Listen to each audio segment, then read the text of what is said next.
ये class 12th का lesson 4 है, सत्ता के समकालीन केंद्र।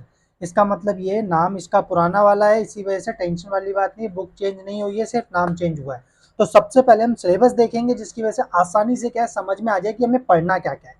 क्लियर है? उसके बाद फिर हम क्या करेंगे, इस लेसन को स्टार्ट करेंगे। तो आप सिलेबस देखते हैं। सबसे पहले सिलेबस है पॉलिटिकल साइंस का, है चैप्टर 2 जो है कंटेम्प्रेरी सेंटर्स ऑफ पावर, समकालीन सत्ता के वैकल्पिक केंद्र में हिंदी में भी बोलता जाऊंगा। टॉपिक्स टू बी फोकस, सबसे पहले आपको इसमें जो पढ़ना है वो यूरोपीय यूनियन पढ़ना है। नेक्स्ट नंबर पे आपको आसियान पढ़ना है। नेक्स्ट नंबर पे rise of China as a economic power. यूरोपीय यूनियन हो गया, आसियान हो गया। नेक्स्ट नंबर चाइना का उदय कैसे हुआ एक आर्थिक शक्ति के रूप में। और फोर्थ जो है वो Japan and South Korea as a emerging power, यानी कि अब जो जापान है वो क्या है, एक इमर्जिंग पावर है, और साउथ कोरिया। ठीक है? तो इसके क्या कारण है कि वो इतनी तेजी से उभर कर कैसे आए। ठीक है? अब इसके साथ आपको ये चीजें और ध्यान रखनी है कि जो फेमिलराइज स्टूडेंट विथ क्या alternative centres of power, power के जो सेंटर्स अल्टरनेटिव कौन कौन से हैं, तो ये पावर के अल्टरनेटिव सेंटर्स है यूरोपीय union, ASEAN, China, Japan and South Korea. Clear? Next number पे यूरोपीय union and ASEAN as alternative centres of power, यानी सत्ता के जो वैकल्पिक केंद्र है नहीं, वो यूरोपीय यूनियन और आसियान के बारे में भी आप जानेंगे। Economic rise of China, it's impact on world politics, इसका मतलब जब चाइना का उदय हुआ तो उसके बाद उसने वर्ल्ड पॉलिटिक्स पे कैसे इंपैक्ट डाला, हर समझ में नहीं आ रहा। नेक्स्ट नंबर पे कह रहा है relation of China India with China, मतलब उसमें भारत के साथ चीन के रिश्ते कैसे हैं। Clear? Discussion importance of the regional organisation, हर इसमें यानी कि जो क्षेत्रीय संगठन का भी महत्व समझेंगे। एक तो कंपैरेटिव स्टडी समझेंगे, कंपैरेटिव मतलब उसमें तुलना करेंगे। Economic growth of China, China के अंदर जो इकोनॉमिक ग्रोथ हुई, जापान में जो हुई, और साउथ कोरिया। क्लियर है? इन तीनों देशों में जो क्या बोलते हैं डेवलप मतलब इकोनॉमिक ग्रोथ हुई, उसकी comparative study. Use of timeline, timeline में आपकी बुक में दी है, उसको भी हम क्या करेंगे, यूज करेंगे, और अपनी तरफ से भी मैं बताऊंगा जो चीजें जरूरी है वो। कह रहा इंक्वायरी, कह रहा बेस्ड लर्निंग, हर में यानी इंक्वायरी करते हुए हम लर्निंग करेंगे। नेक्स्ट नंबर मैप एक्टिविटी, मैं आपको मैप भी बताऊंगा, बनाने भी बताऊंगा। नेक्स्ट नंबर पे आप चाहे तो मेरे यूट्यूब चैनल पे जा सकते हैं और उसमें देख सकते हैं कैसे मैंने क्या बोलते हैं मैप को हाथ से बनाना सिखाया है बिना देखे। Clear? Next interpretation of cartoon, जो उसमें कार्टून दिए उसको इंटरप्रिटेट करेंगे। नेक्स्ट नंबर पे मतलब व्याख्या करेंगे। पिक्चर्स हो गई, न्यूज़पेपर हो गई, है ना, न्यूज़पेपर की जो क्लिपिंग होती है समझ में, छोटी छोटी, ठीक है, ऐसे कटिंग जो होती है वो। ठीक है? आफ्टर द कह रहा completion of chapter students will be able, student अब जब तुम पढ़ लोगे तो इन क्वेश्चनों को आप क्या है अच्छे से सॉल्व कर पाओगे, मतलब उसमें उनके आंसर दे पाओगे। Compare and the contrast the importance of economic union, वो यूरोपीय यूनियन एंड आसियान, यूरोपीय यूनियन और आसियान के बीच का जो महत्व है उसकी तुलना कर पाओगे। Next number evaluate the extent of rise of Chinese economy, Chinese economy का जो उदय हुआ उसको इवेल्युएट कर पाएंगे, मूल्यांकन। And its impact on world politics, वो वर्ल्ड पे क्या, वर्ल्ड पॉलिटिक्स पे क्या इम्पैक्ट डाल रहा है। और समराइजिंग कह रहा है इंडियाज रिलेशन विद चाइना, और आप क्या भारत के चीन के साथ रिश्ते भी अच्छे से बता पाएंगे। चलो ठीक है, फिर देखते हैं। तो लेसन आ गया हमारा, क्लियर है? अब देखते हैं वही लेसन। कलर रेडी रखेंगे, सत्ता के वैकल्पिक केंद्र। ठीक है? सत्ता के वैकल्पिक केंद्र के अंदर सबसे पहले यहाँ पर हम थोड़ा सा पिक्चर देख लेते हैं। ठीक है? पिक्चर देखो, ये देखो, ये जो दिख रहा है आपको, अरे सुनिए, ये जो व्यक्ति दिख रहा है ये चाइना का क्या माओ तसे तुंग है, जिसने क्या है चाइना के अंदर क्या है रेवोल्यूशन को लीड किया था। क्लियर है? इसी को क्या है माओ तसे तुंग कहते हैं। क्लियर हो गया? नेक्स्ट नंबर पे ये देखो, यहाँ पर आपको एक लाइन क्या लिखी हुई दिखाई दे रही है, और ये इसका महत्व तो समझोगे तो बहुत ज्यादा है। क्लियर है? मैं थोड़ा सा नीचे ले रहा हूँ क्योंकि रेड पे रेड वो लग रहा है। ठीक है? देखो, socialist road is the broadest of all, इसका मतलब कह रहा है कि जो समाजवादी पथ है, आना समझ में, वो बहुत ही चौड़ा है सभी के लिए। मतलब उसमें यानी कैपिटलिस्ट क्या होती है, छोटे रोड होते हैं, क्योंकि उसमें अमीर बहुत अमीर बनते चले जाते हैं, गरीब बेचारे बहुत पीछे रह जाते हैं। क्लियर है? कह रहा परफॉर्मेंस बाय द कल्चरल, कह रहा ट्रूप्स ऑन दी, कह रहा लिंगेशंस ई नेशनलिटी ऑटोनमियस, अरे सुनिए प्रोविनेंस, जो सियाचिन प्रोविनेंस है उसके बारे में लिखा गया है। अब समझते हैं। ठीक है? पता चल गया समाजवादी क्या है, एक लंबा रोड है सभी के लिए, मतलब समझ में आया, यानी कि इसके अंदर गरीब हो चाहे अमीर हो सारे एक ही रोड पर चलेंगे, और इतना चौड़ा रोड है कि सारे उस पर चल पाएंगे, ऐसा नहीं है कुछ अमीर लोग ही आगे जा पाएंगे। नेक्स्ट नंबर क्या है 1990 के दशक, क्या 1990 के दशक में शुरू में विश्व राजनीति में दो ध्रुवीय विश्व व्यवस्था के टूटने, आपको पता ही है हम क्या है फर्स्ट चैप्टर में जो कि है दो ध्रुवता का अंत, उसमें हम अच्छे से पढ़ के आ चुके हैं कि 1990 के अंदर यानी कि 1991 के अंदर क्या हुआ था, जो यूएसएसआर है, अरे समझिए वो पूरी तरीके से क्या हो गया था, टूट गया था। क्लियर है? कब? 1991 के अंदर 25 दिसंबर को। ठीक है, कह रहे हैं और राजनीतिक और आर्थिक सत्ता के वैकल्पिक केंद्र कुछ हद तक अमेरिका के प्रभुत्व को सीमित करेंगे। समझ में नहीं? देखो अगर कोई देश इकोनॉमिक पावर बनता है तो भी वो अमेरिका को नियंत्रित कर पाएगा, और अगर कोई पॉलिटिकल पावर बनता है तो भी कोई क्या है, अमेरिका को कंट्रोल कर पाएगा। जैसे चाइना क्या है, इकोनॉमिक पावर है, रशिया जो है वो क्या है, एक मिलिट्री पावर है। ठीक है, दोनों ही अपने लेवल पे चाहे क्या बोलते हैं, अमेरिका को रोकते हैं। ठीक है, नेक्स्ट में यूरोप में यूरोपीय यूनियन और एशिया में साउथ ईस्ट एशियाई नेशंस यानी आसियान का उदय दमदार शक्ति के रूप में हुआ। नेक्स्ट नंबर पे आपको क्वेश्चन क्या क्या याद रखना है, तो आसियान का पूरा नाम क्या है? आसियान का पूरा नाम दक्षिण पूर्व एशियाई राष्ट्रों का संगठन। क्लियर है? इंग्लिश में क्या बोलेंगे आसियान का? एसोसिएशन ऑफ साउथ ईस्ट एशियाई नेशन। क्लियर? नेक्स्ट नंबर पे कह रहा है का उदय दमदार शक्ति के रूप में हुआ। दो देश कौन कौन से? एक तो यूरोपीय यूनियन ऑर्गेनाइजेशन है, संगठन है, और दूसरा क्या है, आसियान। ठीक है, यूरोपीय यूनियन और आसियान दोनों ही अपने इलाके में चलने वाले क्या है, ऐतिहासिक दुश्मनी और कमजोरियों का क्षेत्रीय स्तर पर समाधान ढूंढा। किन किन दो देशों में, इन दोनों में सिमिलरिटी क्या है, उसमें कहते हैं ना सिमिलरिटी, सेम चीजें क्या क्या है, तो सेम चीजें ये है कि दोनों ने अपने इलाके में चलने वाली ऐतिहासिक दुश्मनी, दोनों के क्या है, देश जो अब इनके मेंबर हैं उनके बीच में दुश्मनी थी। जैसे यूरोपीय यूनियन में पता ही है सेकेंड वर्ल्ड वॉर लड़ा था, फर्स्ट वर्ल्ड वॉर लड़ा था, तो इन सब ने क्या अपनी first world war second world war में जो नुकसान हुआ था उसको भूलकर दोबारा से ये लोग एक आ गए। ठीक है, ऐसे ही आसियान के भी देश क्या हो गए, एक आ गए। ठीक है, कमजोरी और कमजोरियों का क्षेत्रीय स्तर पर समाधान ढूंढा। ठीक है, और इन्होंने अपने अपने इलाके से अधिक शांतिपूर्ण और सहकारी क्षेत्रीय व्यवस्था विकसित करने और इन क्षेत्र के देशों की अर्थव्यवस्था का समूह बनाने की दिशा में काम किया। कौन कौन सी चीजें इन्होंने सबसे अधिक की, तो अपने इलाके में एक तो अधिक शांतिपूर्ण तरीके यानी लड़ना नहीं है, युद्ध नहीं करना। देखो सेकंड वर्ल्ड वॉर के बाद चाहते तो यूरोपीय यूनियन के देश दोबारा बदला ले सकते थे, पर इन्होंने ऐसा नहीं किया। ऐसे ही आसियान के देशों ने भी क्या, जैसे जैसे स्वतंत्र हुए इन्होंने क्या है, अपनी आपसी रंजिशों को छोड़कर विकास पर ध्यान दिया। सहकारी क्षेत्रीय व्यवस्था, सहकारी का मतलब ये होता है जिसके अंदर क्या सब मिलकर, अर्थ सुनिए, एक है रीजनल हर सिस्टम बनाए। समझ में नहीं? जैसे कि आप क्या है ना, अमूल का एग्जांपल ले सकते हो। गांव के अंदर लोग दूध बेचते हैं, आए नहीं, जो भैंसों के होते हैं, और उसके बाद वो क्या करते हैं, उसके बाद वो डेयरी पे जाता है, डेयरी के बाद कंपनी में जाता है, कंपनी से पैक होकर दोबारा थैलियों में आ जाता है। तो इस तरीके से कह रहा अमूल काम करता है। ऐसे ही इन देशों ने कहा कि हमें लड़ना नहीं है, मिलकर क्या करना है, क्षेत्र का विकास करना है। देश की अर्थव्यवस्थाओं का समूह कह रहा बनाने की दिशा में भी काम किया। कह रहा चीन, अब यहाँ पर देखो लास्ट जो है आपका, चीन के आर्थिक उभार ने किसने विश्व राजनीति पर काफी नाटकीय प्रभाव डाले, क्योंकि चीन क्या बड़ी तेजी से एक इकोनॉमिक पावर बनकर उभर रहा है। इकोनॉमिक के साथ साथ ये कह सकते हैं मिलिट्री पावर भी बनकर उभर रहा है, पर अभी रूस के मुकाबले वो उतना नहीं है। फिर भी क्या, तीसरे नंबर की सबसे क्या है, वर्ल्ड पावरफुल क्या है, मिलिट्री है चाइना की, और फोर्थ नंबर पे हमें इंडिया। कह रहा इस अध्याय में हम सत्ता के उभरते हुए कुछ वैकल्पिक केंद्रों की नजर डालेंगे और जांच करने की कोशिश करेंगे भविष्य में इनकी क्या भूमिका हो सकती है। यानी ये जो देश है, अर्ज में नहीं है, कौन कौन से देश इसके अंदर, एक तो देखो आपको पता ही है यूरोपीय यूनियन हो गया, और दूसरा आपका कौन कौन सा हो गया, दूसरा आपका आसियान हो गया। क्या हो गया? क्लियर है? एक यूरोपीय यूनियन हो गया, एक आसियान हो गया, और एक आपका चीन हो गया। ठीक है, अब देखते हैं भाई। चलो ठीक है, यहाँ पर दो पिक्चरें दी गई हैं। एक तो माओ त्से तुंग ने जब क्रांति की थी जस्ट उसके बाद की है।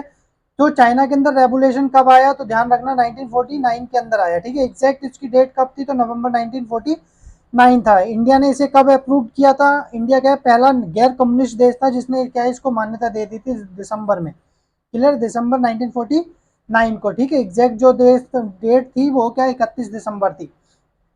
नेक्स्ट नंबर पे इसने ये क्या है, उस समय सोशलिस्ट, क्या जो ये सोशलिस्ट दिख रहा है आपको, socialist road is the broadest of all, यानी सभी के लिए सबसे चौड़ा रोड है, सबसे व्यापक रोड यही है सोशलिस्ट समाजवाद। समाजवाद का मतलब बता देता हूँ, जितने सरकार के संसाधन उन सबको बराबर मिलेंगे। ऐसा नहीं है अमीर के पास ज्यादा होंगे, गरीब के पास कम होंगे, जिसको जितनी जरूरत होगी उसे उतना मिलेगा। ठीक है, देखो यहाँ पर देखो सारे लोग संपन्न है, सभी के पास कपड़े हैं, देखो सारे लोग क्या है, हंसते हुए हैं। समझ में? यही चीज क्या है, समाजवाद देता है।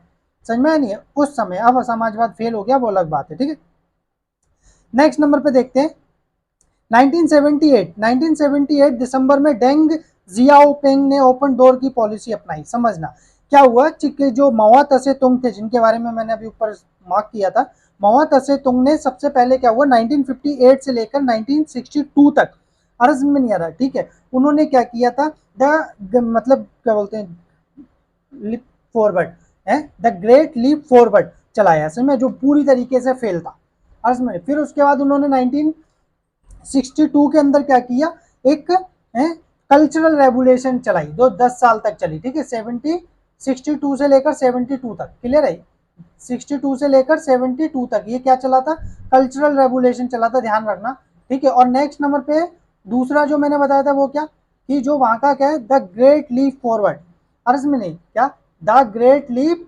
फॉरवर्ड जो था वो क्या था, समझ में नहीं, वो आपका जो था द ग्रेट, क्या,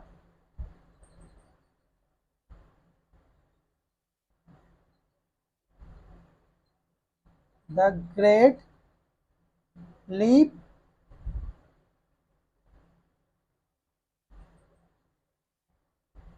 फॉरवर्ड, ठीक है, ये 4 साल रहा था, ठीक है, ध्यान रखना कितने साल, 4 साल, the great leap forward, FORWARD,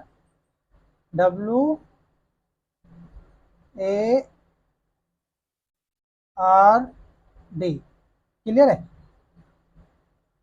तो ये ग्रेट लीप फॉरवर्ड 4 साल रहा था, कब से कब तक, तो 1958 से। ये आपका 1 नंबर के क्वेश्चन आ जाएंगे, समझ में, इनको इग्नोर मत मारना कि अरे यार क्या इसको इग्नोर मारते हैं, ठीक है, तो इम्पैक्ट ये पड़ेगा, फिर एग्जाम में रह जाएगा, क्लियर है। 62 जो ये बहुत बड़ी फेलियर थी, ये इतनी बड़ी फेलियर थी, करीबन करीबन 4 करोड़ लोग चीन के मारे गए थे, ठीक है। 1970 क्या बोलते हैं 76 के अंदर क्या हुआ, माओ तसे तुंग मर गए, उनकी बीबी आई 76 के अंदर, जिनका नाम था चांग चाई, क्लियर है। चांग चाई को 2 साल बाद अरेस्ट कर लिया गया, और उसके बाद 1978 में कौन आया, डेंग जियाओपेंग, समझ में, क्या, डेंग शियाओपेंग ने ओपन डोर की पॉलिसी अपनाई। 1 नंबर का कई बार क्वेश्चन आ जाता है, ओपन डोर की पॉलिसी क्या है, चीन ने कब एडॉप्ट की, तो 1978 के अंदर, क्लियर है। इसका मतलब ये अपने द्वारों को खोल देना, ठीक है, पूंजीवादी देशों के लिए, कि वो आकर क्या करें, बिजनेस करें, ठीक है। चीन ने एक अद्भुत प्रगति की, अर्ज में आने वाले समय में एक बड़ी आर्थिक शक्ति के रूप में बनकर उभरा। चीन के कह रहे विकास की तेजी से बदलती प्रवृत्ति का पता देते हैं, कह रहे पहली तस्वीर क्रांति के बाद की, जो मैंने पहले दिखाया था, क्रांति के बाद सभी लोगों को वहां पर जरूरी संसाधन मिल रहे हैं, और समाजवादी रास्ता, क्या उन्होंने लिखा भी है, समाजवादी रास्ता ही सबसे व्यापक रास्ता है। दूसरी संघाई की है, इसे इकोनॉमिक कैपिटल मांगते हैं चीन की, समझ में, जो नई आर्थिक शक्ति का प्रतीक है। यहाँ पर अगर आप देखो पिक्चर कितना रंग बिरंगी, क्या है, ये पूरा संघाई शहर दिखा रहे, ठीक है। चलो अब इसी के साथ शुरू करते हैं, यूरोपीय यूनियन, अरे समझ में नहीं, अब यूरोपीय यूनियन में क्या क्या इंपॉर्टेंट है, तो सेकेंड वर्ल्ड वॉर हुआ, समझ में, क्या हुआ, दूसरा विश्व युद्ध कहाँ लड़ा गया, प्रमुख तौर पर यूरोप में लड़ा गया, समझ में नहीं, और यूरोप के अनेक नेता यूरोप के क्या सवालों को लेकर परेशान थे, अब क्या करना चाहिए, क्योंकि पहला फर्स्ट वर्ल्ड वॉर हमने लड़ा, समझ में, अब हमें क्या डेट याद रखनी है, ठीक है, एक एक नंबर के क्वेश्चनों के लिए भी। फर्स्ट वर्ल्ड वॉर कब से कब तक हुआ था, तो ये सेकेंड वर्ल्ड वॉर है, 19 कितना लेकर 39 से, कितना 1939 से लेकर 45 तक first world war, sorry second world war, और फर्स्ट जो वर्ल्ड वॉर हुआ वो कब से कब तक हुआ, तो 19 क्या बोलते हैं 14, क्या 1914 से 1918 तक, क्लियर है। ये पूरे कितने साल हुआ, 4 साल 4 महीने हुआ। सेकेंड वर्ल्ड वॉर कितने वो हुआ, तो वो पूरा आपका 6 साल हुआ, क्लियर हो गया, ठीक है। ये फर्स्ट है और ये सेकंड है, तो समझते हैं यूरोप के सवालों को लेकर अब क्या करना चाहिए, कि हमें देखो फर्स्ट वर्ल्ड वॉर हुआ, तो फर्स्ट वर्ल्ड वॉर के बाद सेकंड वर्ल्ड वॉर दुश्मनी का बदला लेने के लिए तो हुआ था, तो अब क्या दोबारा बदला लेना चाहते हो, बदला लेना चाहते हो तो थर्ड वर्ल्ड वॉर के लिए भी तैयार रहते हैं। क्या यूरोप को अपनी पुरानी दुश्मनी को फिर से शुरू करना चाहिए, यह अंतरराष्ट्रीय संबंधों में सकारात्मक अर्थ में नहीं योगदान देने वाले सिद्धांतों और संस्थाओं के आधार पर अपने संबंधों को नए सिरे से बनाना चाहिए। अब यहाँ क्वेश्चन ये था, या तो अपनी दुश्मनी को दोबारा से हम क्या करते हैं, अपनाते हैं कि भाई हारा कैसे जर्मनी, दोबारा कोई बदला लेने वाला हिटलर जैसा खड़ा हो जाए, या फिर क्या करें, अपने क्या है अंतरराष्ट्रीय संबंधों में सकारात्मक योगदान करने वाले सिद्धांत और संस्थाओं के आधार पर अपने संबंधों को नए सिरे से बनाते हैं, बदला लेने की जगह आर्थिक विकास को लेकर, ठीक है। दूसरे विश्व युद्ध के बाद कितना, सेकेंड वर्ल्ड वॉर ने अनेक मान्यताओं और व्यवस्थाओं को ध्वस्त कर दिया, मतलब उसमें जो अनेक मान्यताएं थी, बदला लेने की मान्यता, समझ में नहीं, जो व्यवस्थाएं थी उनको ध्वस्त कर दिया, एंड जिसमें यूरोपीय देशों के आपसी संबंध थे, क्लियर है, जिसके आधार पर यूरोपीय देशों के आपसी संबंध बने थे, ठीक है। 1945 में यूरोपीय देशों ने अपनी अर्थव्यवस्था की बर्बादी तो झेली थी, क्योंकि जो यूरोप अर्ज में नहीं है सबसे आधुनिक और विकसित माना जा रहा था, उसने सेकेंड वर्ल्ड वॉर में अपने आप को बर्बाद कर लिया, इतना बर्बाद कर लिया कि अब उनके विकास के लिए उन्हें क्या है, पैसों की जरूरत पड़ने लगी। उन मान्यताओं और अर्थव्यवस्थाओं को ध्वस्त होते देख लिया जिन पर यूरोप खड़ा था। समझ में आया नहीं?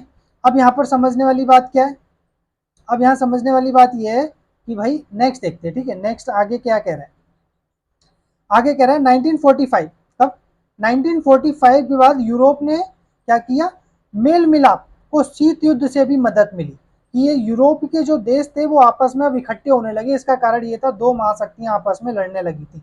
मैं मैप में दिखा देता हूँ, ठीक है, ये मैप है, देखो ये दो महाशक्तियां थी, एक तो ये रशिया अर्जमेनिया, और दूसरा कौन था, ये अमेरिका, ठीक है। रशिया और अमेरिका जब लड़ने लगे तो यहाँ पर सबसे बड़ा संकट किसके लिए खड़ा हो गया, यूरोप के लिए। क्यों? क्योंकि यूएसएसआर क्या था, क्रांति करता हुआ आगे बढ़ रहा था, समझ, और पोलैंड तक आ चुका था, जर्मनी में आधी उसने जर्मनी पर कब्जा कर लिया था, चेकोस्लोवाकिया उसके पूरे कंट्रोल में आ चुका था। तो यूरोप के देशों को, पश्चिमी यूरोप के देशों को डर लगने लगा कहीं ये क्रांति हमारे देशों में भी ना आ जाए, इसीलिए इन देशों ने क्या किया, यूएसएसआर के अगेंस्ट इकट्ठे खड़े हुए, क्लियर। नेक्स्ट में अमेरिका ने, किसने, अमेरिका ने यूरोप की अर्थव्यवस्था को पुनर्गठन के लिए जबरदस्त मदद की, किसने, अमेरिका ने, समझ में नहीं, अमेरिका ने यूरोप की अर्थव्यवस्था को पुनर्गठन मतलब इसमें अर्थव्यवस्था को दोबारा से मजबूती के साथ खड़ा करने के लिए। क्यों?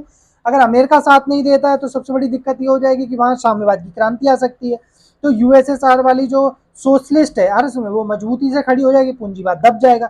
इसीलिए उसने क्या किया, मार्शल प्लान, अर्समेनियर, जॉन मार्शल जो थे अर्समेनियर, वो क्या है मतलब फॉरेन सेक्रेटरी थे यूएस के, किसके, जो यूएस से, समझ में आ रहा है, अमेरिका, अमेरिका के फॉरेन सेक्रेटरी कौन थे, तो जॉन मार्शल थे, क्लियर हो गया, जिन्होंने प्रस्ताव रखा कि यदि अमेरिका को मदद नहीं, वो सॉरी ब्रिटेन को मदद नहीं भेजी गई, यानी जो यूरोप बचा हुआ है वेस्टर्न यूरोप को, तो वो भी पूरी तरीके से यूएसएसआर के कंट्रोल में आ जाएगा। बात समझ में आई नहीं? तो इसी वजह से क्या हुआ, तो इसी वजह से अमेरिका ने नाटो के एक सामूहिक सुरक्षा व्यवस्था का जन्म दिया, ठीक है, जो कह रहा है मार्शल योजना के तहत 1948 में, समझ में नहीं, यूरोपीय, किसको, यूरोपीय आर्थिक सहयोग संगठन की स्थापना की 1948 में मार्शल योजना के तहत। करीबन करीबन उसने क्या, $12 बिलियन से ज्यादा की मदद भेजी थी, क्लियर है। नेक्स्ट नंबर 1948 में यूरोपीय आर्थिक सहयोग संगठन की स्थापना की।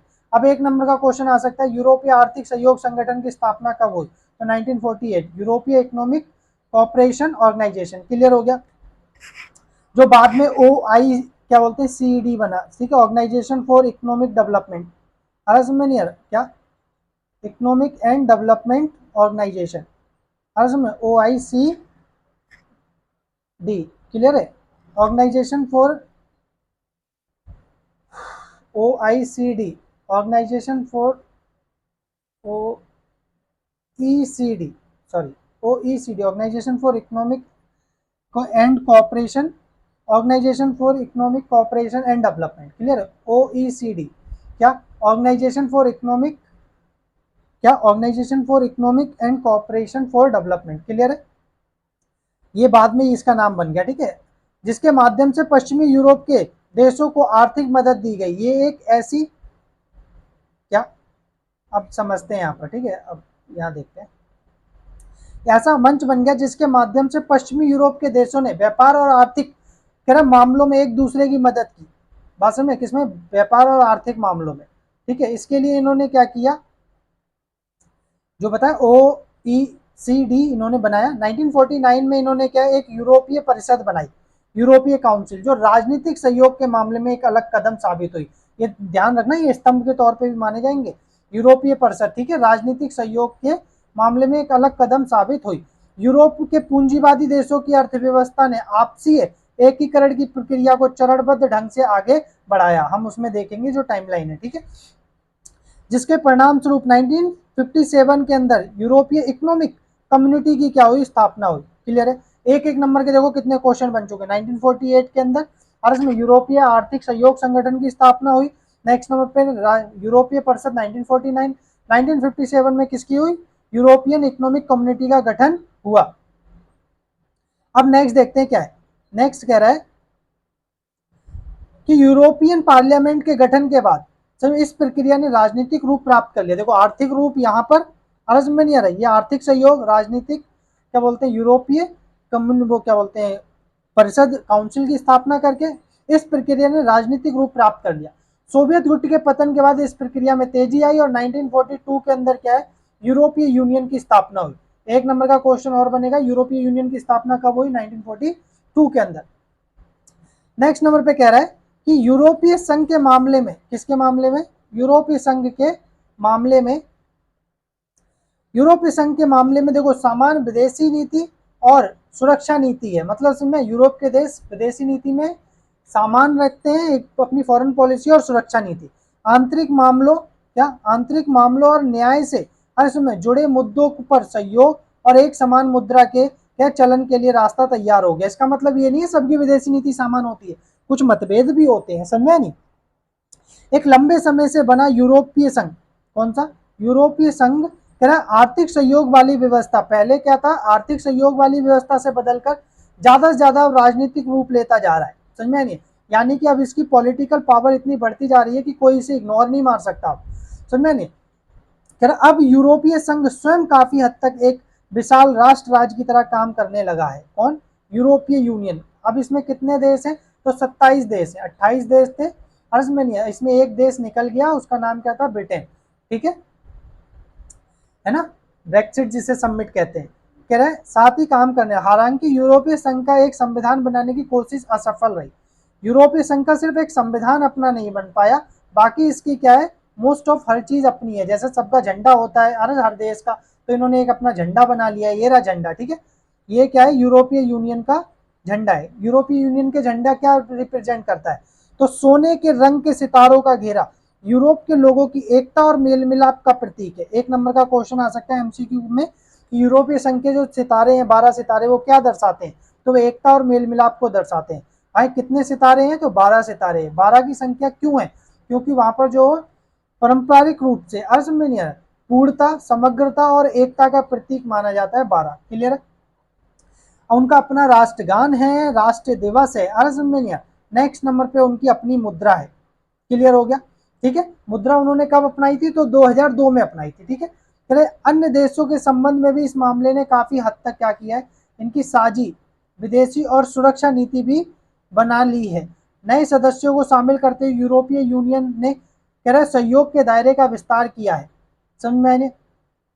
नेक्स्ट हम कह रहे हैं नए सदस्य मुख्यतः भूतपूर्व सोवियत संघ के खेमे के देश थे। जो अब नए मेंबर बने हैं वो पहले किसके मेंबर थे? यूएसएसआर के। ये प्रक्रिया आसान नहीं रही, अनेक देशों के लोग इस बात को लेकर कुछ खास उत्साहित नहीं थे, क्योंकि उनका मानना था कि यूरोपीय यूनियन के जो देश, जो यूएसएसआर के जो देश आ रहे हैं वो पिछड़े देश हैं, इन्हें शामिल नहीं करना चाहिए। तो अब आपको एक एक नंबर के क्वेश्चन ध्यान रखना है कि पुराने यूएसएसआर के कौन कौन से देश हैं, नहीं तो क्वेश्चन आ जाए। तो पहला देखो भाई, जो आपका क्या बोलते हैं यूनाइटेड किंगडम है, अब ये निकल चुका है, ठीक है, तो भाई इसको हम नहीं लेंगे, ठीक है। नेक्स्ट नंबर पे स्पेन हो गया, नेक्स्ट नंबर फ्रांस हो गया, अरस में लग्जमबर्ग हो गया, बेल्जियम हो गया, नीदरलैंड हो गया, नेक्स्ट नंबर डेनमार्क हो गया, जर्मनी हो गई, समझ में नहीं। नेक्स्ट नंबर पे आपका क्या इटली हो गया, ठीक है।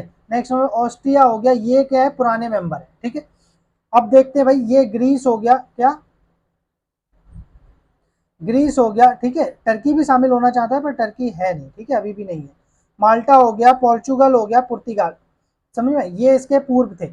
अब एक नंबर का क्वेश्चन आ जाता है कि 1992 मतलब इसमें जो नए सदस्य हैं उनके दो देशों के नाम लिखिए जो पहले यूएसएसआर के पार्ट थे, अब किसके पार्ट बन गए हैं? तो सोवियत संघ के, वो क्या नाम है, यूरोपीय यूनियन के पार्ट बन गए। तो आप पोलैंड लिख सकते हो, अर्जमनी हंगरी लिख सकते हो, चेकोस्लोवाकिया में चेक रिपब्लिक लिख सकते हो, स्लोवाकिया लिख सकते हो, जो ऑप्शन में हो ध्यान रखना, ठीक है। अब क्योंकि अब लिखना तो नहीं है, एमसीक्यू है, ठीक है। नेक्स्ट नंबर पे लिथुआनिया हो गया, लताबिया हो गया, समझ में नहीं है। नेक्स्ट नंबर पे एस्टोनिया हो गया, क्लियर है। नेक्स्ट नंबर पे रोमानिया हो गया, बुल्गारिया हो गया, ठीक है, क्रोएशिया हो गया, ये क्या है अब नए सदस्य हैं, ठीक है। अब नेक्स्ट देखते हैं भाई, नेक्स्ट कह रहा है कि ताकत उनके देश की सरकार को हासिल थी, अब यूरोपीय संघ को दे दी जाएगी। मतलब इसमें अब जो बाकी जो देश हैं वो इनका मानना ये है कि यार हम छोटे ही सही पर हमारे पास डिसीजन की पावर थी, अब वो पावर हमने किसको दे दी, यूरोपीय संघ को दे दी। कोई भी नहीं चाहेगा कि अपने डिसीजन लेने की पावर, एक देश की पावर पर्टिकुलरली किसी ऑर्गेनाइजेशन को दी जाए जो एक यूरोपीय यूनियन है, ठीक है। यूरोपीय संघ के कुछ देशों को शामिल करने के सवाल पर भी असहमति है, जो मैंने बता दिया, ठीक है। क्या असहमति है, यही कि वो पिछड़े हुए देश है उन्हें शामिल करना, मतलब उसमें अपने संसार मतलब अपने यहाँ की क्या है जो इकोनॉमिक ग्रोथ है उसको दूसरे में शिफ्ट करना, ठीक है। यूरोपीय संघ का आर्थिक क्या, आर्थिक, राजनीतिक और कूटनीतिक, समझ में नहीं, और सैनिक प्रभाव बहुत जबरदस्त है। समझ, आर्थिक इसलिए क्योंकि इकोनॉमी के मामले में अमेरिका और चीन के बाद तीसरी सबसे बड़ी इकोनॉमी है ये। अर्ज में नहीं आ रहा, ये 2016 का रिकॉर्ड है, मैं आपको 2023 का रिकॉर्ड बता रहा हूँ इसीलिए, ठीक है। नेक्स्ट नंबर पे कह रहा है राजनीतिक स्थिति के मामले में सोचो 27 देश वो भी क्या है जिनकी इकोनॉमिक ग्रोथ बहुत अच्छी है, अर्ज में जो विकसित क्या है राष्ट्रों में भी गिने जाते हैं, तो उनकी कोई बात को कैसे नकार सकता है। कूटनीतिक मामला, कूटनीतिक मामला इस बात से अंदाजा लगा लो चीन और भारत जैसे देश को भी क्या है ये कूटनीति के मामले में हल्का सा कहीं ना कहीं क्या है अपनी बात मनवाने में कामगार रहता है। जैसे मैं छोटा सा एग्जांपल देता हूँ, अभी चाहे इंडिया पे ये मतलब दबाव बना रहा है कि भारत क्या करे, पॉल्यूशन फ्री मतलब प्रोडक्शन करे, मतलब इसमें जब वो प्रोडक्शन करे तो उसके अंदर किसी तरीके का कोई क्या नहीं होना चाहिए, पॉल्यूशन नहीं होना चाहिए। हर समय अगर पॉल्यूशन होगा तो हम पॉल्यूशन टैक्स लगाएंगे, बस में कार्बन टैक्स लगाने की बातें कर रहा है, तो इंडिया इसके अगेंस्ट है वो अलग बात है, पर एक दबाव तो इंडिया के ऊपर। समय 2016 में दुनिया की दूसरी सबसे बड़ी अर्थव्यवस्था थी, अब तीसरी सबसे बड़ी अर्थव्यवस्था है यूरोपीय यूनियन, ठीक है। इसका सकल घरेलू उत्पादन कितना है, 17,000 अरब डॉलर से भी ज्यादा रहा है। समझ में, ये इतना ही है पर वो थोड़ा ऊपर बढ़ गया है। कौन, चाइना, चाइना जो है वो 19 अरब डॉलर मतलब 19,000 अरब डॉलर से पार कर गया, इसीलिए वो दूसरे नंबर पे, ठीक है। नेक्स्ट नंबर पे कह रहा है जो अमेरिका के लगभग है, समझ में नहीं, अमेरिका इस समय क्या है 25 से आए नहीं है हजार अरब डॉलर के पार, यानी कि 50 ट्रिलियन डॉलर उसकी इकोनॉमी है, इनकी 17 ट्रिलियन डॉलर है, ठीक है। इनकी मुद्रा यूरो है, एक नंबर का क्वेश्चन ध्यान रखना, मुद्रा क्या है यूरोपीय यूनियन की, यूरो है। कब अपनाया था, 2002 में। ये अमेरिकी डॉलर के प्रभुत्व के लिए खतरा है। जब आप लिखोगे कि यूरोपीय यूनियन की क्या क्या विशेषता है, तो उसमें एक विशेषता ये भी लिखोगे कि इसकी मुद्रा जो यूरो है वो अमेरिकी डॉलर के प्रभुत्व के लिए खतरा है। इसमें ये आर्थिक, राजनीतिक और कूटनीतिक सैनिक प्रभाव में जबरदस्त भूमिका निभाता है, समझ में नहीं। नेक्स्ट में विश्व व्यापार, तीसरा रीजन लिखोगे विश्व व्यापार में इसकी हिस्सेदारी अर्ज में अमेरिका से 3 गुना ज्यादा है, क्योंकि भाई ये 27 देश है। अमेरिका और चीन से भी ये क्या है व्यापारिक विवादों में पूरी धौंस के साथ क्या है बातचीत करता है, ठीक है। इसकी आर्थिक शक्ति का प्रभाव, किसका, आर्थिक शक्ति का प्रभाव इसके नजदीकी देशों पर ही नहीं बल्कि दूर दराज, मैंने एशिया एग्जाम्पल अभी इंडिया का दिया था, अफ्रीका के दूर दराज मुल्कों क्या पर भी है। क्लियर हो गया। हम क्या करते हैं हाईलाइटर ले लेते हैं, ठीक है, तो और बढ़िया रहेगा ज्यादा, ठीक है, ज्यादा है। नेक्स्ट नंबर कह रहे हैं विश्व व्यापार, क्या विश्व व्यापार संगठनों जैसे अंतरराष्ट्रीय संगठनों के अंदर भी ये एक क्या महत्वपूर्ण कह रहा है भूमिका के रूप में कार्य करता है। क्यों करता है आपको पता ही है, आईएमएफ वगैरह जो है, कौन कौन आईएमएफ, अरजमनियर, तो आईएमएफ वगैरह जैसे जो देश है उनके लिए भी क्या है इनमें अच्छी खासी इनकी क्या है क्रेडिट वैल्यू है, ठीक है। यूरोपीय संघ का एक सदस्य अर्ज में सुरक्षा परिषद का स्थायी सदस्य है। एक रीजन ये भी लिखोगे कि यूरोपीय यूनियन क्यों ताकतवर है, क्योंकि यूएनओ में इसका एक स्थायी मेंबर है फ्रांस, तो किसी भी विवाद को क्या करेगा, वीटो कर देगा अगर वो यूरोपीय यूनियन के अगेंस्ट होगा तो। क्या सुरक्षा परिषद, नेक्स्ट नंबर पे यूरोपीय यूनियन के है नहीं कई सदस्य देश सुरक्षा परिषद के अस्थायी सदस्य भी रह चुके हैं, समझ में नहीं। नेक्स्ट नंबर पे देखते हैं, और वो क्या है, वो ये है कि प्रभाव इसका एक उदाहरण रहा है चीन के साथ मानवाधिकार, ये मानवाधिकारों को बहुत ज्यादा तवज्जो देते हैं, समझ नहीं, मतलब महत्वपूर्ण भूमिका निभाते हैं मानवाधिकारों की रक्षा के लिए, ठीक है। चीन के साथ मानवाधिकार के उल्लंघन और पर्यावरण विनाश के मामलों पर धमकी या सैनिक सहायता का उपयोग, सैनिक शक्ति का उपयोग करने की जगह कूटनीति, आर्थिक निवेश और बातचीत को सबसे ज्यादा प्रभावी मानते हैं। ये भी इनका एक कारण है, ये सैनिक शक्ति का प्रयोग नहीं करते, ये कूटनीति का प्रयोग करते हैं, आर्थिक निवेश की बात करते हैं और बातचीत की बात करते हैं। जैसे कहीं लड़ाई हो रही तो बातचीत करेंगे, आई नहीं, आर्थिक निवेश करेंगे उस देश में, उस देश में निवेश नहीं करेंगे अगर किसी ने उनकी बात नहीं मानी। जैसे रशिया, रशिया से उन्होंने ट्रेड करना ही बंद कर दिया, समझ में नहीं। कह रहा सैनिक ताकत के हिसाब से यूरोपीय संघ के पास दुनिया की दूसरी सबसे बड़ी सेना है। बात समझ में आ रही है नहीं आ रही, ठीक है। कुल रक्षा बजट क्या है अमेरिका के बाद, किसका, अमेरिका के बाद सबसे अधिक है। क्लियर हो, ये दो तीसरे नंबर पे पहुंच गए, ठीक है, ध्यान रखना। नेक्स्ट नंबर पे कह रहे हैं यूरोपीय यूनियन देश क्या परमाणु हथियार इसके पास, फ्रांस के पास क्या है, एक परमाणु हथियार है। एक ये भी इसका क्या है कारण है कि यूरोपीय यूनियन ताकतवर है क्योंकि परमाणु संपन्न है, ठीक है। इसके पास 335 परमाणु हथियार है करीबन करीबन। अंतरिक्ष के मामले में ये दूसरा क्या है क्या, यूरोपीय यूनियन दुनिया में दूसरा स्थान रखता है, समझ में नहीं, अमेरिका नासा के बाद दूसरे नंबर पे क्या है, अर्ज में नहीं है, यूरोपियन स्पेस एजेंसी है, ठीक है, इनका जैसे नासा है और इंडिया का इसरो है। क्लियर है। नेक्स्ट नंबर पे कह रहा है, नेक्स्ट नंबर पे कह रहा है अधिराष्ट्रीय संगठन, क्या अधिराष्ट्रीय संगठन के तौर पर यूरोपीय संघ आर्थिक राजनीतिक और सामाजिक मामलों में दखल देने में सक्षम है। तो इसने 3 स्तंभ जो बनाए थे, एक आर्थिक स्तंभ, एक राजनीतिक स्तंभ, ध्यान रखना 3 स्तंभ कौन कौन से, समझ में नहीं, और सामाजिक मामलों के लिए दखल देने में सक्षम है।